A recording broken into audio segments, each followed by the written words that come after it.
اور تمام انبیاء کے اندر جن کا مقام تھا، جن کا مرتبہ تھا، تمام انبیاء سے افضل جو تھے، باقی نبی کوئی قوم کے لیے، کوئی علاقے کے لیے، کوئی بستی کے لیے، کوئی ملک کے لیے، آپ صلی اللہ علیہ وسلم سارے عالموں کے نبی. قل یا ایھا الناس انی رسول اللہ الیکم جمیعا. آپ اعلان کر دو کہ آپ دنیا کے اندر ہر قوم کے، ہر علاقے کے، ہر بستی کے، ہر ملک کے، تمام انبیاء کے، تمام صحابہ کے، ہر چیز کے نبی ہیں. ان کے زمانے سے لے کر قیامت کی صبح تک جو پیدا ہوگا نبی علیہ السلام کی امتی ہوگا. خیر، فرماتی ہے کہ میں آپ صلی اللہ علیہ وسلم کا ہمیشہ کیا کرتی تھی، خیال رکھا کرتی تھی. اور جب میں گھر سے باہر جاتی، اب آپ صلی اللہ علیہ وسلم کا کوئی سگا بھائی نہیں تھا، سگی بہن نہیں تھی، لیکن دودھ شریک بھائی تھا حضرت حلیمہ کا بیٹا، اور دودھ شریک بہن تھی حضرت حلیمہ کی بیٹی حضرت شیمہ، جس کا نام لکھا ہوا ہے. فرماتی ہے حضرت حلیمہ کہ جب میں گھر سے باہر جاتی تو میں اپنی بیٹی شیمہ کو یہ ذمہ داری دے کے جاتی کہ آپ اس کی حفاظت کرنا، آپ اس کا خیال رکھنا. حضرت حلیمہ آپ صلی اللہ علیہ وسلم، حضرت شیمہ آپ کو اٹھاتی، آپ کو گود کے اندر رکھتی اور آپ کو لوریاں دیتی، اور باقی اپنی سہیلیوں کے سامنے فخر کرتی کہ دیکھو میرا بھائی بھی دیکھ لو کتنا خوبصورت ہے، کتنا حسین ہے، کتنا جمیل ہے اور کتنا خوبصورت ہے. فخر محسوس کرتی. آپ صلی اللہ علیہ وسلم نے ایک مرتبہ جب تھوڑے بڑے ہوئے اپنی والدہ سے پوچھا کہ یہ میرا رضائی بھائی کہاں جاتا ہے، یہ دن کو چلا جاتا ہے، کہاں جاتا ہے؟ اس نے فرمایا یہ بکریاں چرانے کے لیے جنگل کے اندر جاتا ہے. آپ صلی اللہ علیہ وسلم فرمانے لگے میں بھی کل اس کے ساتھ بکریاں چرانے کے لیے جاؤں گا. حلیمہ نے کہا، دائی حلیمہ نے کہا آپ نہیں جانا، کوئی آپ کو تکلیف پہنچے گی، آپ نہیں جانا. بہت اصرار کیا، خیر اجازت دی. آپ صلی اللہ علیہ وسلم بھی چلے جاتے بکریوں کے ساتھ. اور جب آپ صلی اللہ علیہ وسلم دھوپ میں چلتے تو بادل سایہ کرتے. اور شیمہ ان کا بھائی فرماتے ہیں ہم بکریوں کے ساتھ جاتے، ایک سایہ دار درخت کے نیچے بیٹھ جاتے اور بکریاں ہماری چوگتی رہتی، اور شیر جو آگے پیچھے بھیڑیا بکریوں کے اوپر حملہ کرتا اس وقت پہرا دیتا، بکریاں چوگتی رہتی. اور آپ صلی اللہ علیہ وسلم کے اوپر حضرت شیمہ فرماتی ہے دھوپ جب تھی تو بادل سایہ کرتا تھا، بادل کا بالکل ایک ٹکڑا آپ صلی اللہ علیہ وسلم کے اوپر آتا تھا. آپ صلی اللہ علیہ وسلم چلتے تھے، چلتا تھا، رکتے تھے، رک جاتا تھا. محترم بزرگو، آپ نے اکثر و بیشتر ایک چیز سنی ہوگی کہ تمام انبیاء نے بکریاں چرائی ہیں. سنی تھی نا بزرگ علماء کو. اس کی وجہ کیا ہے؟ اس کی کیا وجہ ہے کہ تمام انبیاء نے بکریاں چرائی ہیں؟ کیا وجہ ہے؟ ایک مرتبہ کتاب کے اندر پڑھا انبیاء علیہ السلام کو اللہ رب العزت نے اس لیے بکریوں کے ساتھ لگایا، وہ بکریاں چرانے کی ذمہ داری اس لیے دی کہ بکری کی ایک فطرت ہے ایک جگہ نہ چرنا. بکری کی فطرت ہے مالک کو تنگ کرنا. اللہ نے اس لیے ان کے ساتھ لگایا انبیاء علیہ السلام کو کہ یہ آپ کو تنگ کریں گی، آپ کے اندر صبر کا مادہ پیدا ہوگا، آپ کے اندر صبر آئے گا، کیونکہ آگے چل کر آپ کی امت نے آپ کو تنگ کرنا ہے، آپ کی امت نے آپ کے اوپر پتھروں کی بارش کرنی ہے تاکہ آپ کے اندر صبر پیدا ہو جائے، ایک صبر کا مادہ آ جائے. اس لیے فرماتے ہیں بکریاں چرانا تمام انبیاء کی سنت ہے.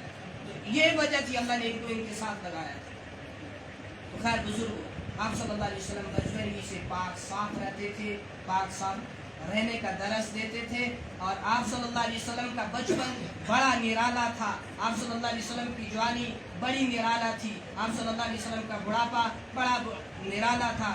آپ صلی اللہ علیہ وسلم کا بچپن بچوں کے لیے ایک بہترین نمونہ ہے. آپ صلی اللہ علیہ وسلم کی جوانی نوجوانوں کے لیے ایک بہترین نمونہ ہے. آپ صلی اللہ علیہ وسلم کا بڑھاپا بزرگوں کے لیے ایک بہترین نمونہ ہے اور بہترین زندگی گزارنے کا درس ہے. اور قرآن نے بھی کہا ہے کہ آپ صلی اللہ علیہ وسلم کی ذات تمہارے لیے بہترین نمونہ ہے. لَقَدْ كَانَ لَكُمْ فِي رَسُولِ اللَّهِ أُسْوَةٌ حَسَنَةٌ. آپ صلی اللہ علیہ وسلم کی ذات، آپ صلی اللہ علیہ وسلم کی زندگی آپ کے لیے زندگی گزارنے کے لیے بہترین نمونہ ہے.